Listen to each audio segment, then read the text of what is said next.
Good morning, students. Dear students, today we will discuss our next topic of this unit. This is most important unit, Lee Chatelier principal. Okay, तो Le Chatelier principal को discuss करने से पहले हम बात करेंगे कि अभी तक इस यूनिट के अंदर हमने जो पढ़ा है कि हमारी एक केमिकल रिएक्शन होगी, वो केमिकल रिएक्शन के बीच में एक इक्विलिब्रियम सेटअप होने वाला है. इस इक्विलिब्रियम कंडीशन के ऊपर आपने देखा कि concentration of reactant and product does not change. At equilibrium condition के ऊपर रिएक्टेंट और प्रोडक्ट की कंसंट्रेशन चेंज नहीं होती. और इसके साथ साथ आपने जो पढ़ा कि rate of forward reaction will be equal to the rate of the backward reactions. Clear.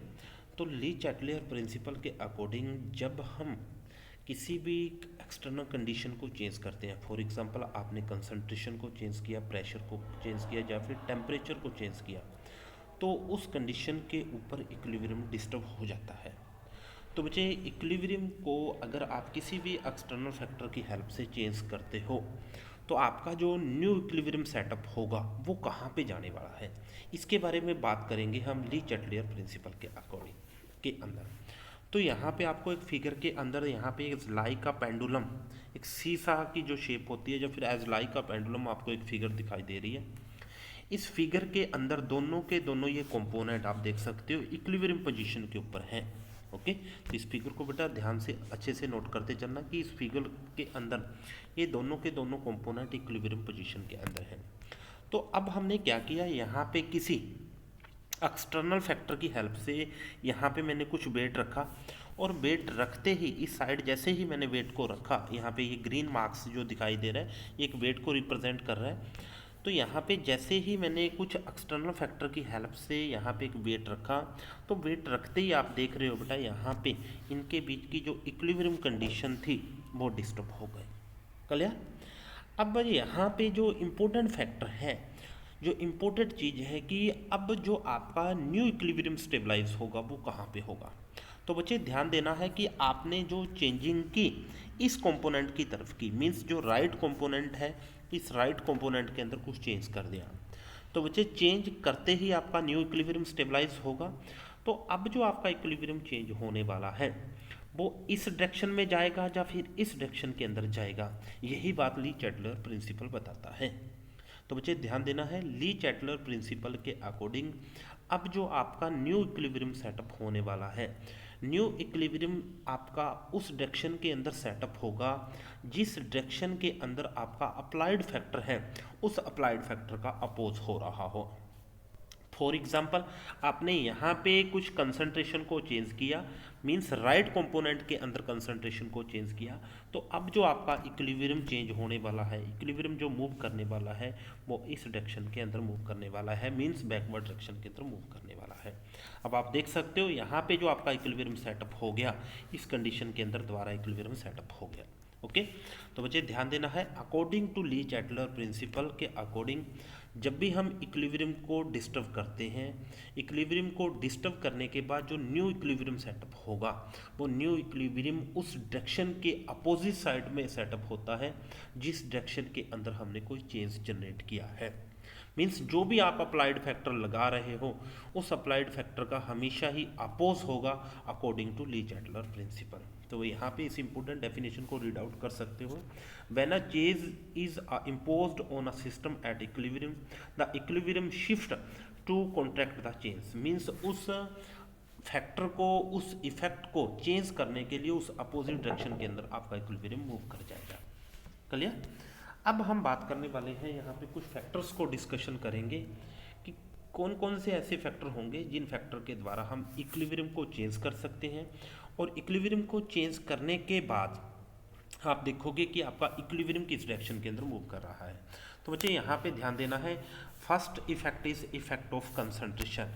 Means जब आप कंसंट्रेशन को चेंज करते हो तो इक्विलिब्रियम किस डायरेक्शन के अंदर मूव करेगा. तो फर्स्टली आपके सामने एक केमिकल इक्वेशन है यहाँ पे N2 plus H2 gives to 2NH3. Means N2 और H2 ने मिलकर अमोनिया की फॉर्मेशन की. अब यहाँ पे अगर आप रिएक्टेंट की कंसंट्रेशन को चेंज करते हो या फिर आप प्रोडक्ट की कंसंट्रेशन को चेंज करते हो तो इक्विलिब्रियम किस डायरेक्शन के अंदर मूव करने वाला है। तो बच्चे ध्यान देना है कि जब आप increase in the concentration of reactant, जब आपने रिएक्टेंट की कंसंट्रेशन को चेंज कर दिया तो इक्विलिब्रियम उस डायरेक्शन के अंदर मूव करेगा यहाँ पे रिएक्टेंट की अमाउंट डिक्रीज कर रही हो। It means equilibrium will be shift in the forward direction because in forward direction concentration of the reactant is continuously decreased, so that its factor is opposed in the case of when reaction move in the forward direction। और इसके साथ साथ आप देख सकते हो जब आप प्रोडक्ट की कंसंट्रेशन को इंक्रीज करते हो तो इक्विलिब्रियम उस डायरेक्शन के अंदर मूव करेगा, यहाँ पे आपके प्रोडक्ट की अमाउंट डिक्रीज कर रही हो। It means equilibrium will B shift in the backward direction, reverse direction के अंदर मूव कर जाएगा। ओके, तो मोस्ट इंपॉर्टेंट कंसेप्ट है बेटा, इसको अच्छे से पढ़ के चलना है। इसके बाद हम बात करने वाले हैं यहाँ पे ली चैटलर प्रिंसिपल के अंदर हम इफेक्ट ऑफ टेम्परेचर को देखना चाहते हैं। मतलब बेटा आप टेम्परेचर का जो चेंज होगा, जैसे ही आप टेम्परेचर को चेंज करते हो तो टेम्परेचर को चेंज करने के बाद इक्विलिब्रियम किस डायरेक्शन के अंदर मूव करेगा उसके बारे में बात होगी। तो बच्चे ध्यान से देखना है कि जब भी आपने टेम्परेचर के इफेक्ट को चेक करना है तो फर्स्टली आपको हमेशा ये बात बहुत अच्छे से ध्यान होनी चाहिए कि आपकी जो रिएक्शन के अंदर जो इक्विलिब्रियम स्टेबलाइज हुआ है, इक्विलिब्रियम जो सेटअप हुआ है, उस इक्विलिब्रियम सेटिंग के अंदर आपने चेक करना है कि आपका फॉरवर्ड स्टेप एक्सो है या फिर एंडो है। ओके, तो यहाँ पे इस रिएक्शन के अंदर आप देख सकते हो जब N2H2 मिलकर अमोनिया की फॉर्मेशन कर रहे हैं तो हीट रिलीज हो रही है। It means this step is exothermic, forward step आपका एक्सो रहेगा। और आप देख सकते हो जब NH3 से N2+H2 की फॉर्मेशन हो रही है तो हीट का एब्जॉर्ब हो रहा है। हीट एब्जॉर्ब होने के कारण यहाँ पे हीट एब्जॉर्ब होने के कारण आपका जो बैकवर्ड स्टेप होगा वो एंडोथर्मिक हो जाएगा। तो यहाँ पे इन दोनों पॉइंट्स को अच्छे से पढ़ सकते हो। एक्सोथर्मिक फॉरवर्ड स्टेप के अंदर है और एंडोथर्मिक बेटा आपका बैकवर्ड स्टेप के अंदर रहेगा। क्लियर? इसके बाद आपने ध्यान देना है, फॉर एग्जाम्पल जैसे ही आपने टेम्परेचर को आपने इंक्रीज किया तो बच्चे सभी बच्चों को बहुत अच्छे से पता है कि जैसे जैसे हम टेम्परेचर को इंक्रीज करते हैं, टेम्परेचर को इंक्रीज करने से हमेशा ही टेम्परेचर इंक्रीज करता है, मतलब हीट रिलीज होगी। तो बच्चे ध्यान देना है, जैसे ही हम टेम्परेचर को हम इंक्रीज करेंगे, टेम्परेचर को इंक्रीज करने से हीट रिलीज होगी। हीट रिलीज होने से रिएक्शन उस डायरेक्शन के अंदर जाएगी। रिएक्शन बेटा जी मूव करेगी जिस डायरेक्शन के अंदर हीट रिलीज हो रही हो, मतलब आपकी रिएक्शन एक्सो की तरफ मूव कर जाएगी। Okay, I repeat again, temperature को इंक्रीज करने से हीट इंक्रीज होती है, हीट रिलीज होती है।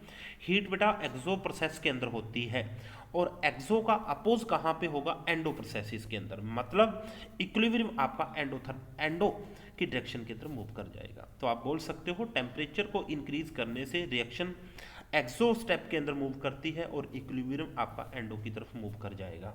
Okay, on the same way जब आप टेम्परेचर को डिक्रीज करते हो, टेम्परेचर को डिक्रीज करने से आपका जो टेम्परेचर को डिक्रीज करने से reaction will be move in the endo direction, और एंडो डायरेक्शन के अंदर जैसे ही रिएक्शन मूव करेगी उसका अपोज जो होगा, उसका अपोज करने के लिए आपका जो इक्विलिब्रियम होगा वो एक्सो स्टेप की तरफ मूव कर जाएगा।